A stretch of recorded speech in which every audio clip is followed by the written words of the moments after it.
All right, good afternoon. Track 2 continues here. Thanks for your patience as we start a little bit slower here. We're going to continue onward with discussing the patient's role in drug discovery. If you haven't been in any of the prior session 2 sessions, my name is Scott Schliebner, Vice President of Scientific Affairs, leading the Rare Disease Group at PRA Health Sciences. Thrilled to be here. Each hour that passes is more and more powerful, I think. The last session I thought was incredible. Really happy to be here and glad that my organization can support this event. It's absolutely fantastic. I have the pleasure of introducing our great panelists and speakers, and then I'm going to get out of the way. I also did want to encourage you, if anyone, I'm sure you've seen these cards, the I Hope cards that you can write in a statement or message or vision of yours. They're right outside that door, and we are creating the wall of hope with these cards. Tonight at the Reggae Funk Fest, there will be a little bit more around these, including some opportunities for you to take a photo, and we'll do some social media posting. So if you have not completed one of these, I would encourage you to do that, and we'll post them right up on the wall. Thank you. Now, on to our speakers here. So we have 3 folks here that are going to speak. This is the last session for Track 2. We are going to begin with David Leventhal, who is the Director, Clinical Innovation, Worldwide R&D at Pfizer. David will be followed by Jane Larkindale, VP of Research Development at the Friedrichs Ataxia Research Alliance. And lastly, Dr. Jeffrey Sherman is going to speak with us. He's Executive Vice President R&D and also the Chief Medical Officer at Horizon Pharma. If we've got our slides appropriately loaded, we are going to try to go in the order of David, Jane, and Dr. Sherman. That's the intent. We'll see how this goes. But thanks for your attention and for being here. Good. Great, thank you, everyone. So I have a lot of material, and my intention actually is to tell you about this bit of research work, but I very much want to get it turned over to the other 2 speakers, because what I think this is really about is execution and how we actually have taken this and made this real for research organizations and how we do our work.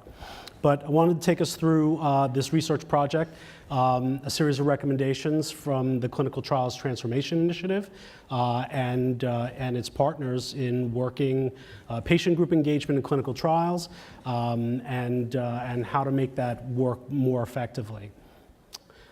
Quick disclaimer: I am speaking on behalf of myself and not Citi.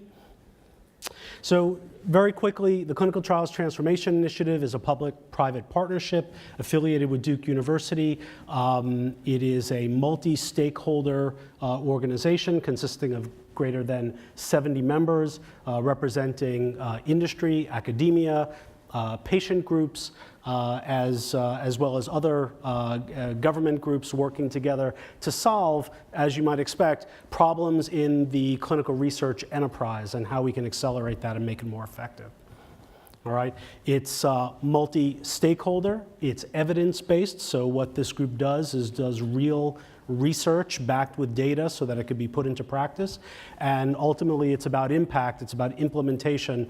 The things that Citi does with its partners is to make sure that the work actually gets put into implementation within its member organizations. All right, so what did we do?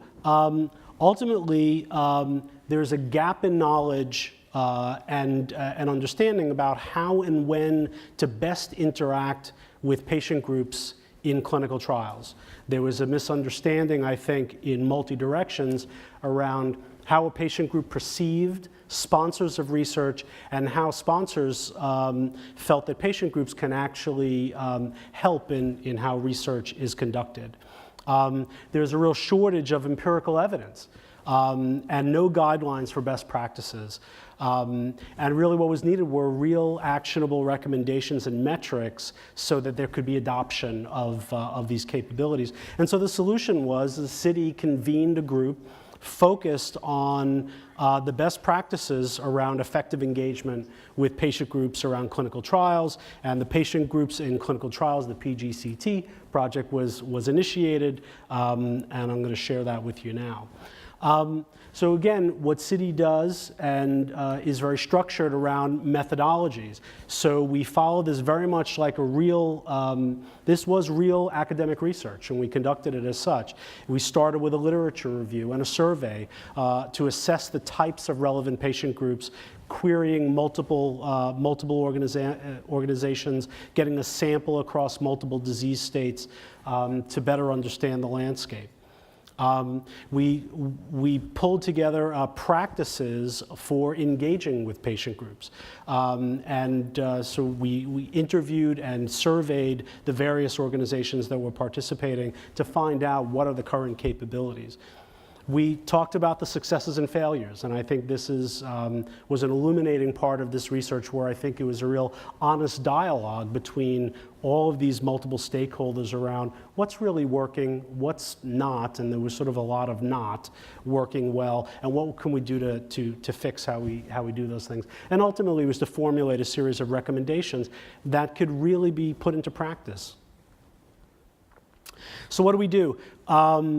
We issued a joint survey with the Drug Industry Association and City. We got 244 responses from diverse groups. This still holds a record within City as the largest response that they had gotten back from a survey of members. So we're pretty proud of, I think, the response that we got on this. And it also, I think, speaks to the importance of this work. We conducted 32 stakeholder interviews, which included both structured and semi-structured interview questions to really get to the heart of the matter. And then we held a multi-stakeholder expert meeting, which really gave voice, I think, to everyone to come together, to express their opinions about this work. And they came from a series of diverse backgrounds to do that. So one of the things that we identified as part of this process were the barriers. I think it's okay for us to pat ourselves on the back to say what's really working well, but I think there was a fair number of things that we could admit were not really working well. So there was a real, there was an uncertainty about how and when to engage, right? There was a perception that there was a lack of sophistication of patient groups. We had a tendency as sponsors of research to exclude patient groups from early stages of trial planning and design. We had a tendency to reach out to patient groups when we wanted to recruit patients. And I think we found that there was a lot more to this than met the eye. There was a mismatch expectations also between patient groups and sponsors. Providing patient groups with only a token seat at the table was, I think, a comment and a common sense amongst patient groups, and I think also acknowledged by sponsors. There was internal resistance or a lack of buy-in, perceived difficulty in overcoming legal barriers to actually set up the contractual relationships to work together.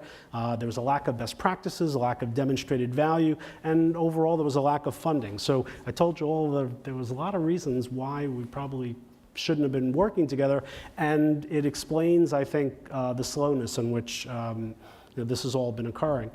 So what we had done it's almost a year now. October of last year, we published a paper on patient engagement practices in clinical research amongst patient groups, industry, and academia in the United States. We published all of our survey results. All of this is available on the City website. So I encourage you to either, it's also available through PLOS ONE, so take a picture and go out and read the paper, because I think it's really very good work. Okay, I'm going to fly really fast through some of this data.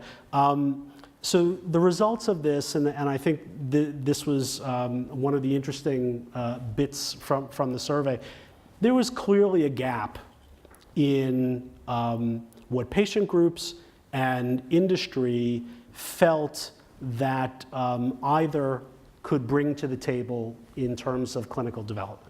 Right? So when we surveyed folks, around clinical trial design, bridging with industry, funding research, dissemination of results, and recruitment and retention, I think the one area where we've been working probably the most was around recruitment and retention. I think the results represent that. And you can see there's a big gap everywhere else. And again, it's a problem, but it also was an opportunity for us. And also how much value or importance the patient groups bring to these activities, so around accelerating accrual, improving retention, protocol design. Again, there was a gap in perception as to where sponsors and patient groups thought that the value could be achieved. And again, I think this was the opportunity, not so much the problem going forward. So this is a great slide, because what the result of all of this work, if you look at the center chevron here, these are the phases of development in clinical research, from pre-discovery to preclinical, phases 1, 2, and 3, FDA approval, safety studies and outcome studies. We found, and we worked together, these are all opportunities. So it's not just patient recruitment where there's an opportunity to work together. It's all the way along the chain of clinical development, all the way from pre-discovery all the way to the end. Again, this is all outlined in detail in the paper, so I think it's a real opportunity. So in the end, what we were able to produce was a series of recommendations of best practices and tools. So sharing very quickly, the recommendations that came from this of all stakeholders to optimize success was engaging the patient voice by establishing partnerships from the beginning of the research and development program to improve trial design and execution. So not bringing ourselves together late into the study when there's probably very little that can be done, when your protocol is already designed and your informed consents are already locked down and approved by IRBs. So getting in early, clearly define the expectations and roles and responsibilities of all partners. This, I think, was, again, I think a key learning for everyone, where if you set expectations up front, you know where your relationship is going to grow. I think that's a key piece of this. Building the trust required to successful partnerships, being transparent, trustworthy, following through on commitments. This I think was a real, I think the biggest issue that all the stakeholders had here is, many times a sponsor of research, if a clinical program is canceled, then for the patient group, the phone stops ringing, right? It's sort of like, well, what did I do? How come you're not calling anymore? We used to have a relationship. This, I think, is something that, and I, as an industry member, I think we've changed our attitude, I think, certainly at Pfizer, dramatically around this. The relationship that you build between a sponsor and patient groups is a long-term one, irrespective of what's happening with your clinical program. So want to make that very clear, and that's the recommendation, I think, that came out from this work. Involving the expertise of multiple partners for a broader perspective. So there are a lot of patient groups out there representing even single disease states. You have to, I think we also found that not all patient groups work well together, and many times they have conflicting priorities. I'm sure I'm not saying anything out of turn here. But if you're going to drive the research agenda forward, you actually all have to work together on this thing, and not all patient groups are measured the same way. Some are very research focused, some are very patient support focused, and again, knowing what you're good at and bringing that to the table and being honest about it, I think is what this recommendation is all about. And manage real or perceived conflicts of interest by establishing policies that require full disclosure. And a big chunk of this was really around internally getting your documents in order, getting your legal teams together to work together to create non-disclosure agreements, CDAs, all those kinds of documents. So there's a big tools component that came out as a recommendation here. So recommendations for industry sponsors and academic investigators. So integrate your ongoing research portfolio and planning and assessment of patient group expertise. So again, this is around, well, people saying what they're good at and then assessing what those are and then bringing in the right sets of skills for all of them. Match the patient group expertise and assets to the specific needs, ensuring that patient groups are essential partners and not token voices. Very important. For consistency, establish guiding principles, clear lines of sight for communications, and facilitation of fit-for-purpose processes. Measure the impact of patient group engagements on cycle time. So if I want my organization to do this, I have to be able to show the value. What was the impact on time, on cost, on regulatory quality of our clinical program, and I have to drive that into the organization. And then establish ongoing relationships with patient groups and communicate openly on a regular basis. And it's not just about this one clinical trial that we're talking about. It's about a long-term commitment around a disease state, or even, in this case, Pfizer has a large rare disease portfolio, and we are committed to making that a success. And then the recommendations for patient groups is proactively identify and engage and bring the patient voice to stakeholders relevant to your research and development interests. Again, know what's important to you and state that to the research sponsor. Promote your value as an essential partner by maximizing and articulating your expertise. Deliver your expertise and assets to research through the entire research and development lifecycle. Select sponsors that have a product or development program with significant promise for their constituents, and manage the real or perceived conflicts of interest by establishing policies. So again, these were the big chunks of this. All this is in the paper, and I encourage you all to go ahead and look at all that. So again, the recommendations and tools, we actually created a checklist for patient groups and for sponsors to go ahead and assess, right? It is sort of, is this patient group right for you if you're a sponsor? Is this sponsor the right partner for you based on these things? So you can quantify and take into your leadership, because none of us actually operate alone, right? We all have to justify the relationships that we want to build. And again, all of that is available on the city website, and I recommend you all go out there and look. The other bit of this was around the assessment of value. I'm not going to go into this too much, other than to say the next phase of this work, so we made a series of recommendations, was around measurement of value. And very important, I think, for all stakeholders.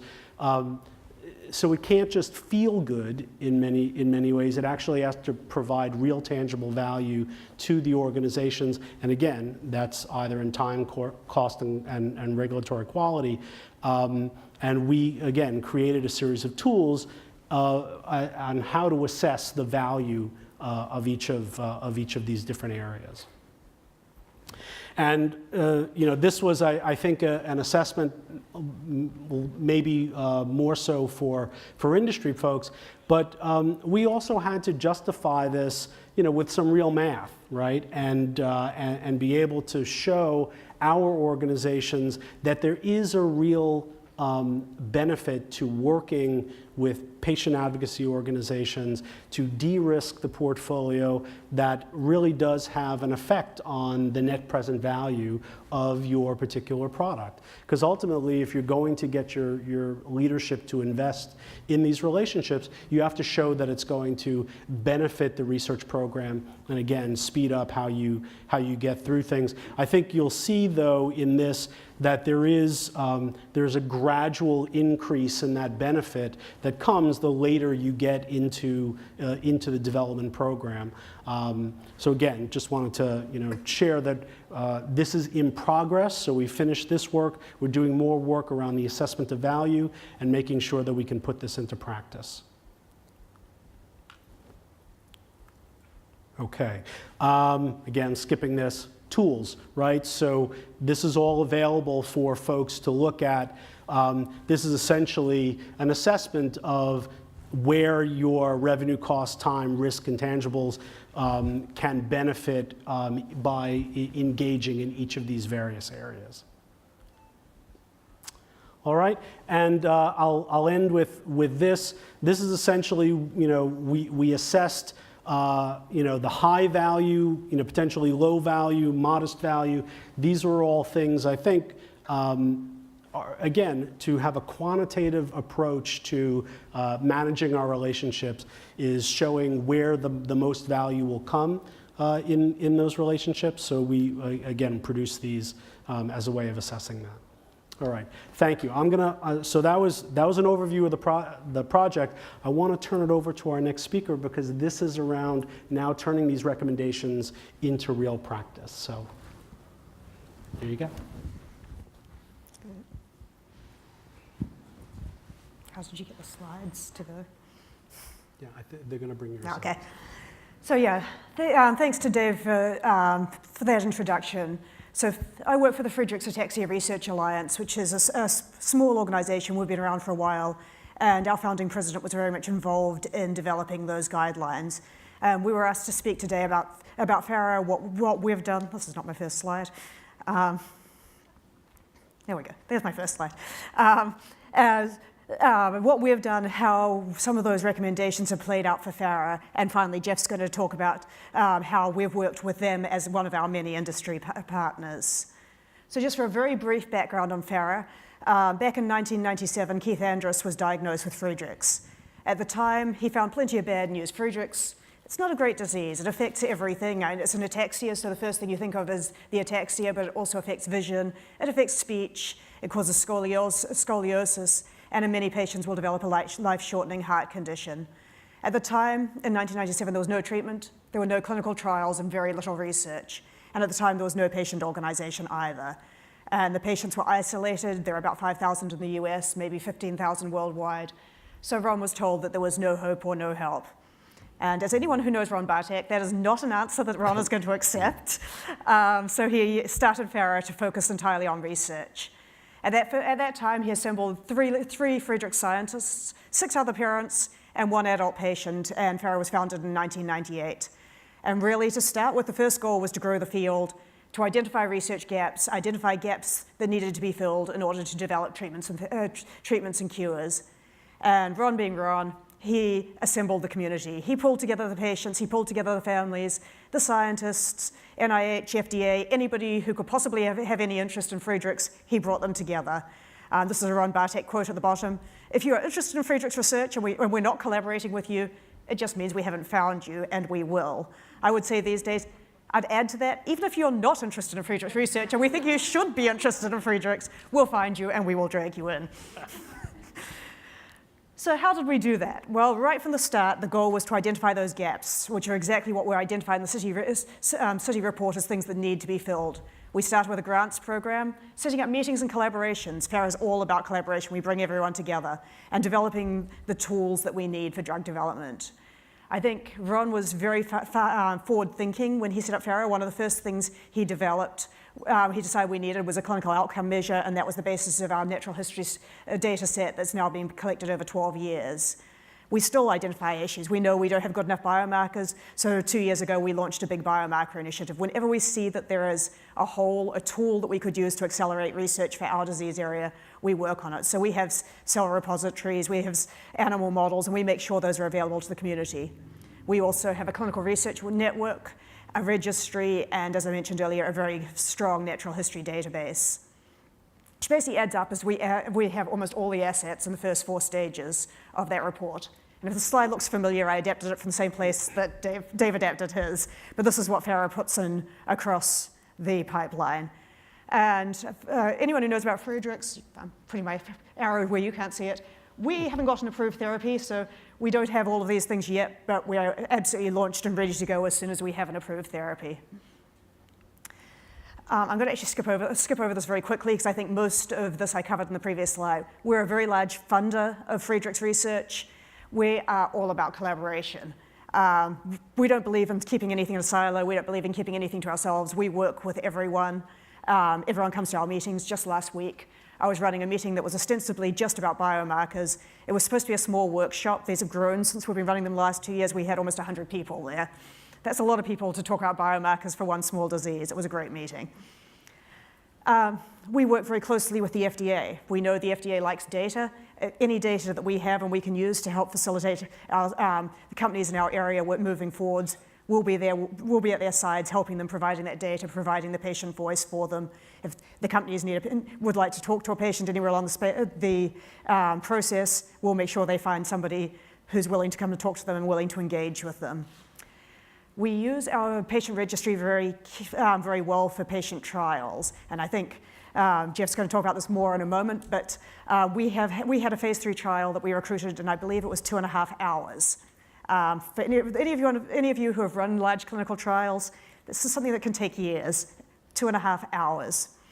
Our patient community is great, by the way. They're really engaged and they are really willing to help research. And most of those trials are run through our clinical research network, which again has experience. They know where our patients are. They know how to help our patients participate, which is great. So what does that add up to? We followed all these recommendations. What's this done for us? Well, this was our treatment pipeline in 1998. There were a couple of academic groups vaguely interested in some of those antioxidant things which might have some help for the disease. Where are we now? Well, let's just say we had to flip our pipeline because it was too long to fit along the bottom of the screen now. We had to rotate it 90 degrees. Each of these bars no longer even just represents one therapy. We have 6 different approaches to treating Friedrichs in development. Many of these are in the clinic. We have treatments that are now in phase 3 trials. By following those recommendations, filling in those tools, finding the gaps, filling them in ahead of time, we've certainly grown our pipeline. We're not done yet. We don't have a cure. We don't even have an approved treatment for Friedrichs yet. We're still working hard. We're going to keep going. There are still gaps we need to fill, but this is quite a step forward since 1998. Thank you.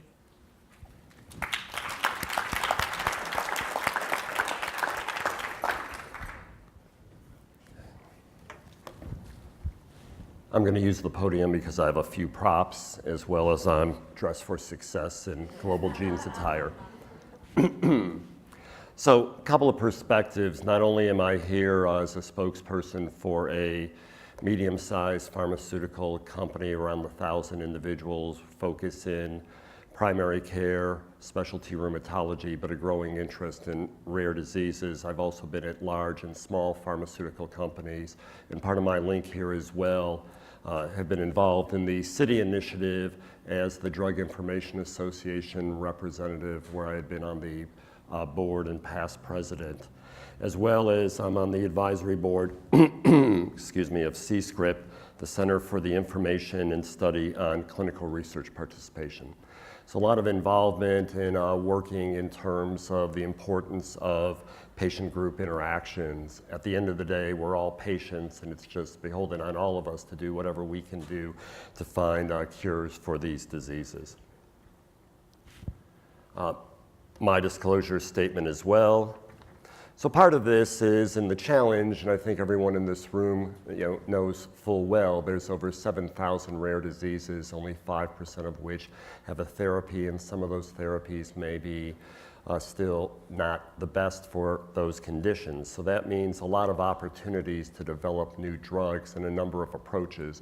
One is by looking at repurposing of products that may have been overlooked or whatever, and that's certainly an initiative of Cures Within Reach. Another is really looking at, are there new indications or other things to look for existing products? And that's how we became involved in this and really working with the Friedrichs Ataxia Research Alliance.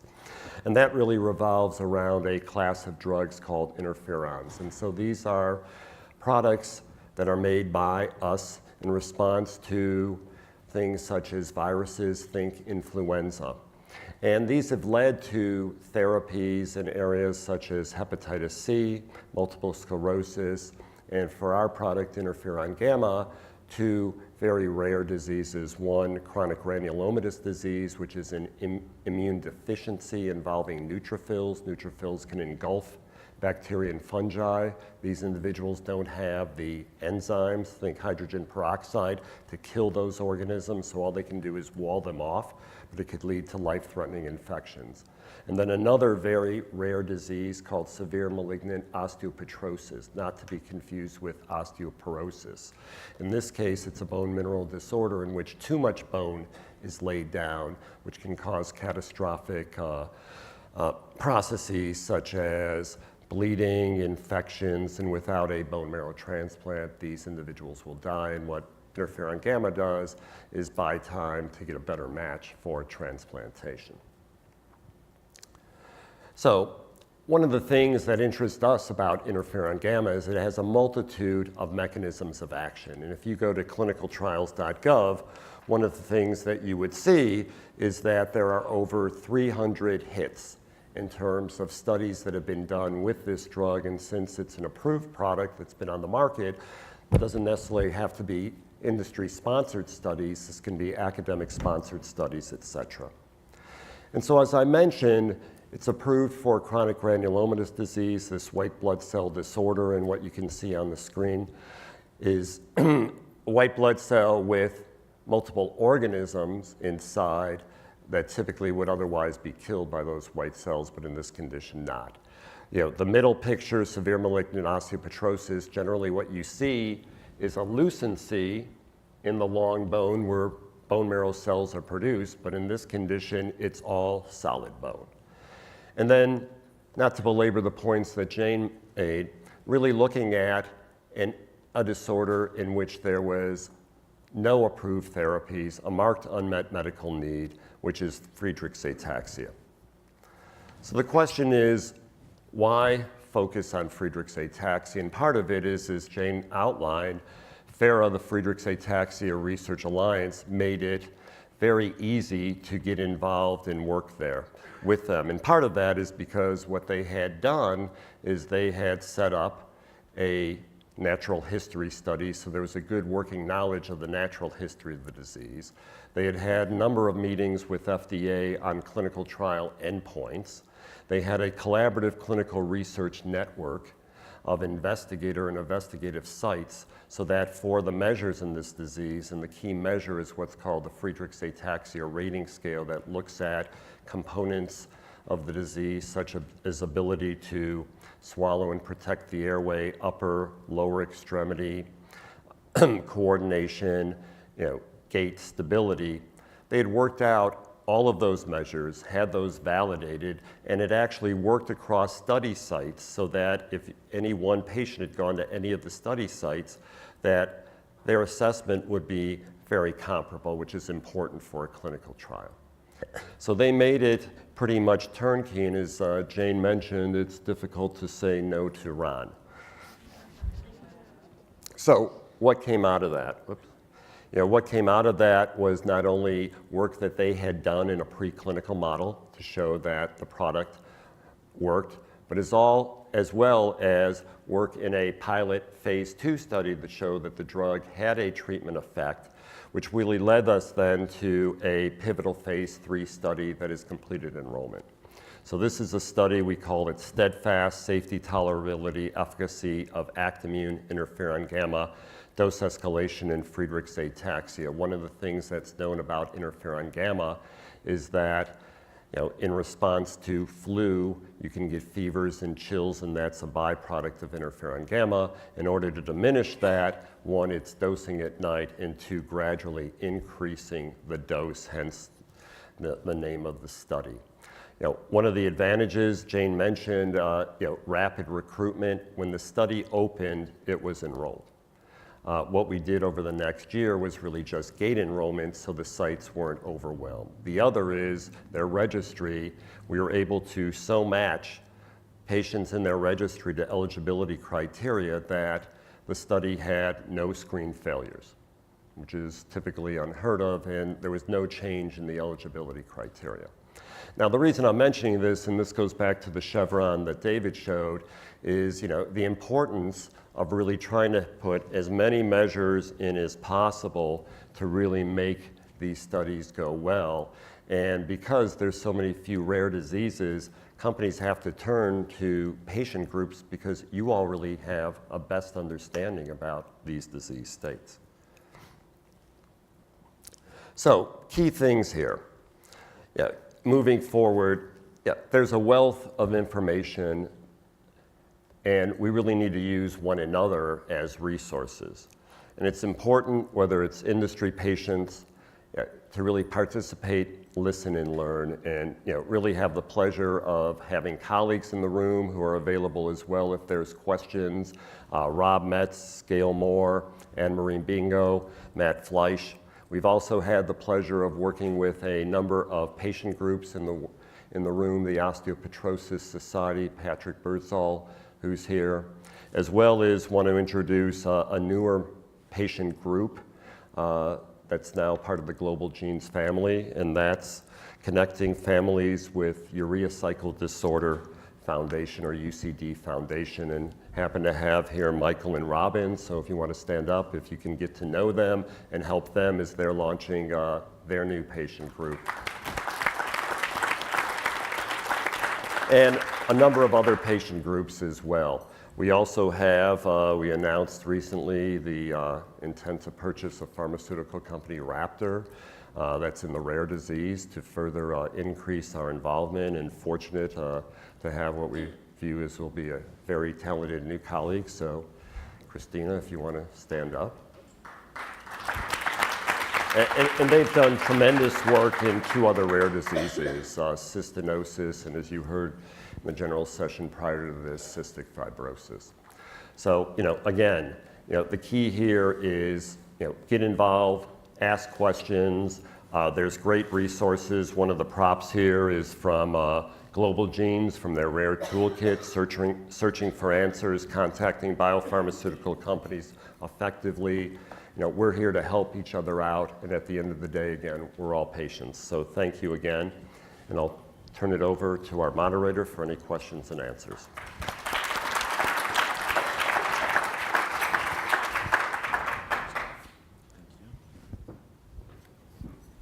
You have a microphone or 2 out there? I'm very loud. Go for it. Hi, I'm Gina from the Alport Syndrome Foundation. I'm going to be one of those people you regret putting your email up there for because I have a lot of questions. But I think my 2 that are probably most applicable to everyone is in putting together policies for how to work with pharmaceutical companies. And we learned a little bit about that yesterday from IFOPA in a different track. Are there some boilerplates that we can use? Who are the important people to get involved? We're starting to have more pharmaceutical interest in our disease, which is wonderful. We've been invited to attend a pre-IND meeting with a pharmaceutical company, which is wonderful. But now we're starting to say, what are our lines? What are we willing to do? What do we do? What benefits patients? Did you develop policies? Are there policies that we can see and maybe share with our community to help us develop our own policies? Yeah, sure. I can speak for Pfizer. We took the work of Citi and drove it deeply into the organization. So the first thing that we did was develop non-disclosure agreements that we could that get vetted, and it's not just, you talk to one legal person and then another legal person in the organization says, no, you can't do that. No, so we actually got these things vetted, so we have a program around patients and clinical development. So we're well positioned to do that, to actually have those conversations. I think the first step is, if you want to have any conversation with any pharma company, is get an NDA in place so you can simply talk to each other without any problems, and then from there you can start to build out the relationship. And I would say from the patient advocacy side that we know how we engage with companies. The larger companies will almost always, as Dave says, have their own paperwork they'd rather you use. We have an NDA. Generally, we use somebody else's NDA and then adapt it if it doesn't fit how we how we need it to be. But we tend to be very flexible in terms of the actual paperwork. Certainly, we will want some sort of confidentiality. We have things we won't do, and other things that we will do for everybody. But generally, from the FARA perspective, our main goal is to treat every company fairly and not show preference to any one or a different one.